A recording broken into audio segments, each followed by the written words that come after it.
Hello friends, once again we are in Standard 9, chapter number 1, Rise of the British Rule in India. Friends, it is our sixth part.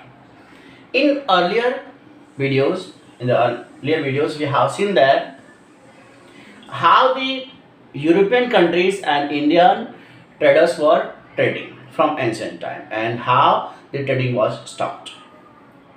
Vasco da Gama discovered the sea route to India and the trading was started. At first, Portuguese came here and then Portuguese, after Portuguese, Dutch, Danish, and French. These Europeans established their trading center in India. Friends, we had also seen that the British East India Company and French East India Company had wars to establish their rule in India, their trading center in India. Now, friends, now here we had seen that many other topics also. Battle of Plassey, Battle of Buxar, Battle of Plassey, Battle of Buxar, and then after Battle of Buxar, we had seen the subsidy alliance system, subsidy alliance policy, and many more things we had seen there. Regulating Act and many more things we had seen there. Friends, now we are going to see in this video the economic impact of company. Economic impact of company rule in India. Friends, earlier we know that in India the traders were trading to European countries and earning more and more exchange of money. But when the East India Company arrived in India, the traders were now in difficult situation. अब traders लोग जो थे वो का एक कठिन परिस्थिति में आ गए. In the beginning of 100 years of their rule, शुरुआत के जो 100 years थे, मतलब वो 16th century जब भी उन्होंने ट्रेडिंग सेंटर बनाया, उसके बाद भी उनके 100 साल थे, वो 100 साल में बहुत ज़्यादा मगजमारी नहीं थी. लेकिन कहाँ से चालू हुई उनकी मगजमारी? कहाँ से? 1757 की बाद, बैटल ऑफ प्लासी के बाद उनकी मगजमारी खास चालू हुई. And after battle of Buxar in 1764 में बैटल ऑफ बक्सर के बाद में उनको एक खास मैथड मिली. क्या मिला उनको? उनको मिला dual power policy. Which one? द्विमुखी शासन पद्धति. That system was given to East India Company to collect revenue. अब इनके पास में जो पावर आ गया था, क्या आ गया था? To collect revenue वसूल करने का पावर आ गया था उनके पास में. और उन्होंने रेवेन्यू अपना वसूल करने के लिए they had only one aim to make England prosperous at the cost of India. India की कीमत पे उनको इंग्लैंड को प्रॉस्पेरस बनाना था, समृद्ध बनाना था. ये उनका एक टारगेट था. फ्रेंड्स, उन्होंने मन चाहे जैसा मन में आया वैसा उन्होंने क्या किया? टैक्सेस इन्वॉल्व करना चालू किया, इम्प्लीमेंट करना चालू कर दिया, रेवेन्यू कलेक्शन करना ज़्यादा चालू किया. तो उससे जो इंडियन फार्मर्स थे, भी आपकी फसल हुई हो या नहीं हुई उससे हमको मतलब नहीं. ईस्ट इंडिया कंपनी का बोलना था कि जो भी आपकी फसल हुई हो नहीं हुई उससे मुझे मतलब नहीं है. क्या उन लोगों ने एक और एक्ट लेके आए थे, permanent settlement act. Permanent settlement act भी वो लोगों ने इम्प्लीमेंट किया था. अब परमानेंट सेटलमेंट एक्ट की वजह से कि फार्मर्स को कंपलसरी टैक्स देना ही पड़ता था. उनकी फसल हुई है नहीं हुई है, फेमेन आ गया, फ्लड आ गया, it doesn't matter, they had to pay tax to East India company. उनको ईस्ट इंडिया कंपनी को टैक्स देना पड़ता था. फ्रेंड्स, अब ये बात करें हम आर्टिसंस की. जो कलाकार थे पहले अपनी वस्तुएं बनाते थे, यहाँ पे कमोडिटीज बनाते थे, साड़ियाँ यहाँ की विदेशों में बेची जाती थी, जो भी क्लोथ थे यहाँ के, और उसके अलावा बहुत सारी कमोडिटीज जो भी यहाँ से बेची जाती थी दूसरे देशों में, वो सारी कमोडिटीज से लोगों ने क्या किया? इनकी बंद हो गई. वो सारी कमोडिटीज आर्टिसंस की बंद हो गई. आर्टिसंस अब कोई भी कमोडिटी बाहर कंट्रीज में सप्लाई नहीं कर पा रहे थे. क्यों? क्योंकि ईस्ट इंडिया कंपनी ने जो भी वस्तु बनाई थी, ईस्ट इंडिया कंपनी की बनाई हुई वस्तु कैसी थी? सस्ती थी, क्वालिटी में ज़्यादा अच्छी थी.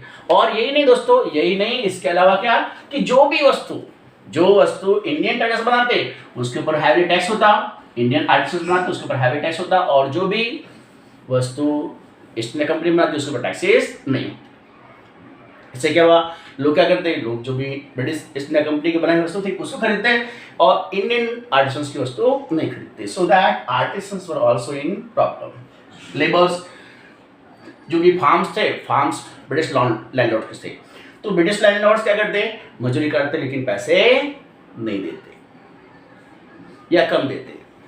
इंडिगो फार्मिंग की बात करें तो इंडिगो फार्मिंग वो बिहार, आपने लास्ट ईयर पढ़ा था कि चौरी चौरा में एक वो बिहार के चंपारण में एक जगह थी का, तो वहाँ चंपारण में इंडिगो फार्मिंग कराते हैं। उन लोगों से, फार्मर से भी वो लोग ज़्यादा इंडिगो की कंपल्सरी फार्मिंग कराते हैं और सस्ते भाव में इंडिगो क्या करना पड़ता है, उनको ब्रिटिशर्स को बेचना पड़ता। वहाँ पे उनका एक्सप्रेस होता था। लेबर्स के बारे में भी ऐसा था, लेबर्स को भी उन लोगों को काम कराने के बाद में पैसे मिलते नहीं मिलते, कम मिलते, कोई उसमें ठिकाना नहीं पड़ता था। इंडस्ट्रीज की बात करें, मैंने आपको पहले बताया कि जो भी ईस्ट इंडिया कंपनी की वस्तु थी उसके ऊपर टैक्सेस नहीं थे और जो इंडियन वस्तु थी उसके ऊपर हैवी टैक्सेस थे।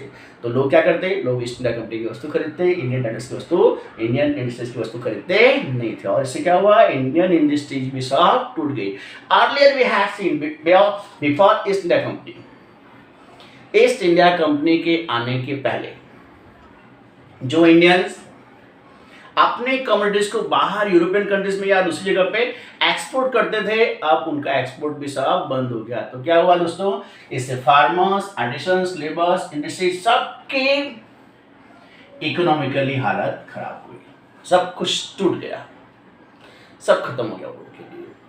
आगे बात करें हम, ये तो किसकी बात की हमने, इकोनॉमिक की बात की। अब दोस्तों बात करते हैं हम लोग सोशल इम्पैक्ट की। सोशल इम्पैक्ट क्या हुआ, सामाजिक असर भी कुछ हुई।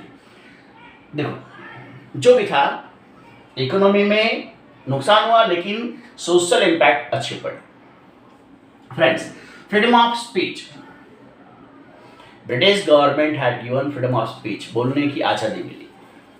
कैसे, न्यूज़पेपर एस्टेब्लिशमेंट हुए, न्यूज़पेपर्स चालू हुए, लोगों ने न्यूज़पेपर्स में अपने आर्टिकल्स लिखना चालू किया और गवर्नमेंट के बारे में या किसी बारे में वो लोग न्यूज़पेपर में लिखते। तो इससे क्या हुआ, फ्रीडम ऑफ स्पीच आए, लोग जो दबे कुचले थे वो लोग अपने अपने वर्ड्स को बोल पा रहे थे। Friends, at that time, at the time of British rule in India, there were many evil systems in India, like sati practice थी, जो क्या किया, बाद में Raja Ram Mohan Roy with the help of William Bentinck had made act in 1829 that ban on Sati practice, ये किया उन्होंने। इसके अलावा बहुत सारी जो बुराइयां थी, दूध विधि, चाइल्ड मैरिज एक्ट, वो सब के बारे में भी time by time British government ने नए एक्ट बनाए और एक्ट बना के इन सोशल इविल्स को क्या किया, उन्होंने दूर किया। जो भी सोशल इविल्स थे, सोशल कस्टम्स थे इंडिया में, वो सारे कस्टम्स ब्रिटिश गवर्नमेंट ने बंद करवाए, so that we can say there was improvement in Indian society. यही नहीं friends, the British East India Company was now ruler in India, अब वो एक शासक थी। मैक्सिमम लोगों को, यहाँ की जो इंडिया के थे, उनको इंग्लिश समझ में नहीं आती थी और उनको अपना शासन इंग्लिश में चलना था। तो क्या किया, सो दैट लॉर्ड मैकॉले ने एक खास सिस्टम लेके आया, और English education. Lord Macaulay had started English education in India. In 1834 में इंग्लिश एजुकेशन इंडिया में चालू हुआ। फ्रेंड्स, खास क्या हुआ इससे कि इंग्लिश एजुकेशन चालू होने से अब नए लोग, जो भी इंडियंस पढ़ेंगे आगे, वो एक अंग्रेजी जानने वाले लोग होंगे, इंग्लिश जानने वाले लोग होंगे, और these English knowledgeable person can be implemented in administrative work or in other work, they can be implemented. Friends, with the efforts of Charles Wood, 3 universities were established in India. 3 university बनाई गई, कहाँ पे, Mumbai, Kolkata and Chennai. In these 3 places, the 3 universities were made in 1857. 1857 में 3 यूनिवर्सिटियां बनाई गई, कहाँ पे, मुंबई, कोलकाता और चेन्नई में, with the efforts of Charles Wood. Friends, अभी सोसाइटी में इंडियन सोसाइटी में अब चेंज आ रहा था। क्या चेंज आ रहा था? लोग जो पहले पढ़े लिखे नहीं थे, अब वो लोग क्या हो रहा था, अब वो लोग पढ़े लिखे हो रहे थे। वो लोगों को वस्तु समझ में आती थी। वर्ल्ड मीडिया में जो भी न्यूज़पेपर में छपता था वो लोग पढ़ रहे थे और वो लोगों को पता चला था वर्ल्ड में क्या हो रहा था। Now this educated people started to speak. वो लोगों ने बोलने की शुरुआत की against the policies of government की पॉलिसी के अगेंस्ट वो लोगों ने बोलना शुरू किया। And this speech which was given by these knowledgeable persons were benefit to India in the end. Friends, next बात करते हैं हम लोग कंक्लूजन की। देखो जो भी है कि भाई ये ईस्ट इंडिया कंपनी इंडिया में आई तो समाज सेवा तो करने आई नहीं थी, ट्रेडिंग करने आई थी, है ना? समाज सेवा करने तो आई नहीं थी, वो ट्रेडिंग करने आई थी। उनका काम था प्रॉफिट कमाना। वो लोगों ने इकोनॉमिकली इंडिया को बहुत सारा नुकसान किया, लेकिन जो उन लोगों ने स्ट्रक्चर बनाए थे, कैसे? जो रेलवे बनाया वो लोगों ने, है ना? रेलवे किसके लिए बनाया वो लोगों ने?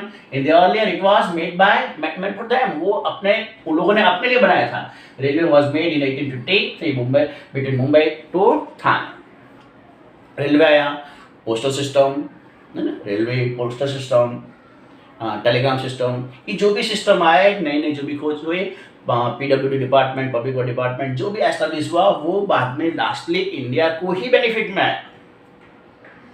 ब्रिटिशर्स ने स्टार्टिंग की, ब्रिटिशर्स ने इकोनॉमी इंडिया को नुकसान पहुंचाया, लेकिन जो सोशल स्ट्रक्चर पे काम हुआ, सोशल कस्टम जो भी थे वो दूर हुए। सोशल बुराइयाँ जो भी इवेंट्स थे वो दूर हुए, या फिर जो भी यहाँ पे वो लोगों ने इंफ्रास्ट्रक्चर खड़ा किया, वो बाद में इंफ्रास्ट्रक्चर किसके लिए था? वो इंडियंस को ही फायदे में था। So that friends, here the chapter 1 Rise of British rule in India ends, and we will start new chapter in next video. Thank you friends.